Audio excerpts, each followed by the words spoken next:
तात्या, तुमच्या घरी गेलो होतो. अहो घरी कशाला, तुम्हाला तर माहिती आहे ना आम्ही बकऱ्या मागत असतोय. किती पाणी आहे तुम्हाला? उन्हाळा असून एवढं पाणी टिकलंय. अहो नुसतं आम्हीच काय, सगळे शेतकरी पाण्यासाठी तडफडत होते. पाऊस पडला की पाणी गेलंच वाहून.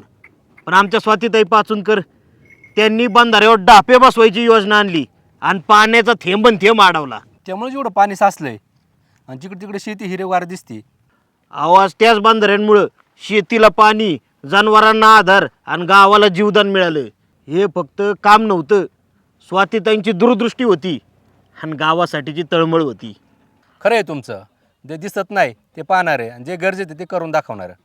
हा, म्हणूनच विकासासाठी, पाण्यासाठी आणि गावाच्या भविष्यासाठी माझं हक्काचं मत स्वातीताई पाचूनकर यांनाच.